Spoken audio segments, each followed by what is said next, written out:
52살 직장인 준호씨. 어느 날부터 코로 숨쉬기가 답답해졌습니다. 그저 환절기라 그런 거라 생각했습니다. 그런데 그날 이후 이상한 증상들이 나타나기 시작했습니다. 점심시간 평소 제일 좋아하는 김치찌개를 먹으러 갔지만 준호씨는 아무 냄새도 맡을 수 없었습니다. 통화를 할 때면 상대방이 감기 걸렸냐고 물어봤죠. 밤이면 코가 꽉 막혀 입을 벌린 채 잠들었고 아침마다 누런 콧물이 끊이지 않았습니다. 한 달째 코감기약을 먹었지만 준호씨의 코는 단 하루도 뚫린 적이 없었습니다. 대체 준호씨의 코에선 무슨 일이 벌어지고 있는 걸까요? 단순한 환절기 감기 때문일까요? 아니면 준호씨도 모르는 사이 코 속에 전혀 다른 문제가 생긴 걸까요? 놀랍게도 원인은 비용종이었습니다. 그렇다면 지금부터 반복되는 코막힘의 주범, 비용종의 미스터리를 파헤쳐볼게요. 이번 시간에는 이비인후과 전문의 오자연 교수님과 함께 비용종에 대해 알아볼게요. 비용종이란 정확히 어떤 질환인가요? 네, 정말 많은 분들이 비용종을 그냥 코 안에 물이 찬 작은 혹 정도로 가볍게 생각하시는데요. 사실 비용종은 단순한 물혹이라기보다는 코와 부비동의 점막에 만성적인 염증이 오랫동안 이어지면서 그 점막이 부풀어 오르고 늘어져서 마치 포도송이나 물방울처럼 축 처져서 자라난 염증성 조직 덩어리라고 이해하시는 것이 정확합니다. 겉으로 보면은 매끈하고 투명한 회백색을 띠고 있어서 물혹처럼 보이지만 그 안을 들여다보면 염증세포와 부어오른 점막이 가득 차 있습니다. 그래서 단순히 혹 하나가 생겼다 사라지는 문제가 아니라 코 점막에 만성 염증이 자리 잡고 있다라는 신호로 받아들이셔야 됩니다. 통증이 거의 없이 서서히 자라기 때문에 본인도 모르는 사이에 코 안을 가득 채우는 경우가 많은 것이 특징입니다. 비용종이 생기는 원인은 무엇인가요? 비용종의 가장 핵심적인 원인은 코와 부비동 점막의 만성적인 염증입니다. 즉 어떤 이유로든 코 점막에 염증이 오랫동안 지속이 되면 그 자극에 대한 반응으로 점막이 부풀어 오르면서 용종이 만들어지는 거죠. 대표적으로는 만성 부비동염, 즉 우리가 흔히 축농증이라고 부르는 질환과 알레르기 비염이 깊이 관련이 되어 있습니다. 이 밖에도 곰팡이에 의한 부비동염, 유전적인 요인, 그리고 미세먼지나 담배 연기 같은 환경적인 자극도 영향을 줄 수 있습니다. 정리하자면 한 가지 원인이라기보다는 여러 요인이 겹쳐서 점막에 만성 염증을 일으키고 그 결과로 비용종이 자라난다고 보시면 되겠습니다. 그럼 교수님과 함께 알아보는 Yes or No. 비용종은 코 안에 생기는 암이다? 아닙니다. 비용종은 암이 아니라 만성 염증으로 인해 생기는 양성 조직입니다. 즉 다른 곳으로 전이되거나 생명을 위협하는 악성 종양과는 전혀 다른 질환입니다. 다만 아주 드물게 한쪽 코에만 생긴 용종이나 모양이 일반적이지 않은 경우에는 종양과 감별이 필요할 수 있어 정확한 진단을 위해서 검사를 받아보시는 것이 좋습니다. 그래서 암은 아니지만 한 번은 정확히 확인해 봐야 하는 혹이라고 정리할 수 있겠습니다. 비용종이 생기면 일상에서 어떤 증상들이 나타나나요? 가장 흔하고 대표적인 증상은 바로 코막힘입니다. 용종이 코끼를 점점 막으면서 한쪽 또는 양쪽 코가 답답해지고 심하면 입으로 숨을 쉬게 돼서 수면 중에 코골이나 입마름이 생기기도 합니다. 두 번째로 중요한 증상은 냄새를 잘 못 맡는 것, 즉 후각저하나 후각소실입니다. 비용종이 냄새를 감지하는 코 윗부분을 막아버리기 때문인데요. 음식 맛을 잘 못 느끼겠다고 호소하시는 분들도 이 후각저하와 관련된 경우가 많습니다.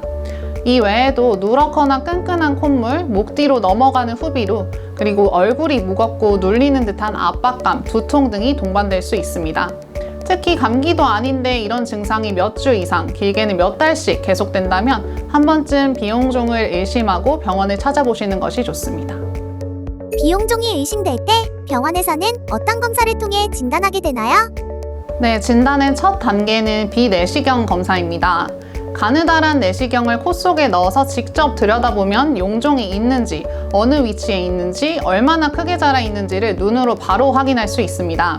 이 검사만으로도 상당 부분 진단이 가능합니다.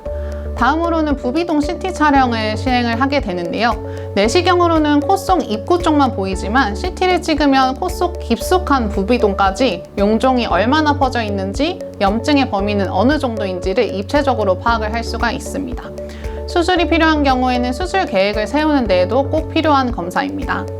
이와 함께 알레르기 검사를 통해서 원인이 되는 알레르기 물질을 확인하고 드물지만 종양 등 다른 질환과 감별하기 위해서 조직 검사가 중요할 수 있습니다. 비용종은 어떤 방식으로 치료하게 되나요? 네, 비용종 치료의 기본 원칙은 약물 치료부터 시작한다라는 것입니다. 가장 핵심이 되는 약은 코에 직접 뿌리는 스테로이드 비강 분무제입니다. 염증을 가라앉혀서 용종의 크기를 줄이고 증상을 완화해 주는데 꾸준히 사용하는 것이 중요합니다. 증상이 심할 때는 단기간 먹는 스테로이드를 함께 쓰기도 하고 생리식염수로 코안을 세척하는 비강세척도 큰 도움이 됩니다. 알레르기나 천식이 동반된 경우에는 그 질환도 함께 조절을 해줘야 됩니다.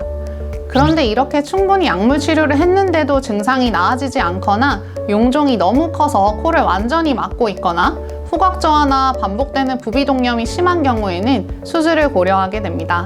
중요한 것은 환자분마다 원인과 상태가 다르기 때문에 전문의와 상의해서 본인에게 맞는 치료법을 정하는 것입니다. 이쯤에서 한 번 더. Yes or no? 비용종은 수술로 제거해도 다시 생길 수 있다? 맞습니다. 비용종은 수술로 깨끗하게 제거하더라도 재발할 수 있는 질환이라는 점을 꼭 알고 계셔야 됩니다.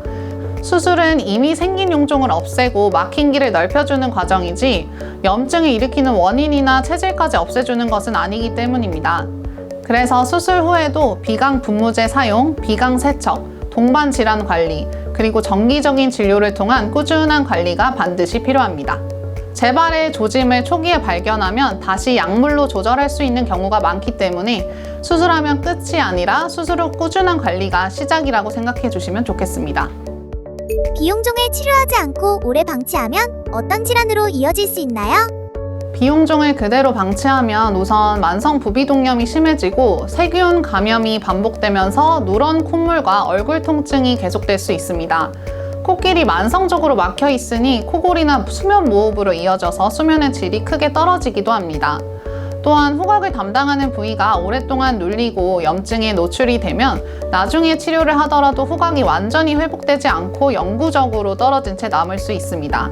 드물기는 하지만 용종과 염증이 심하게 커지면 코와 인접한 눈 주위나 더 안쪽, 뇌와 인접한 구조에까지 영향을 줄 수 있어서 주의가 필요합니다. 결국 핵심은 시간이 지난다고 저절로 좋아지는 병이 아니라 오히려 서서히 진행하는 병이라는 점입니다.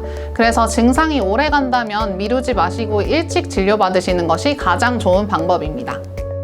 비용종을 예방하거나 재발 위험을 낮추기 위해 어떤 생활 습관이 도움이 될까요?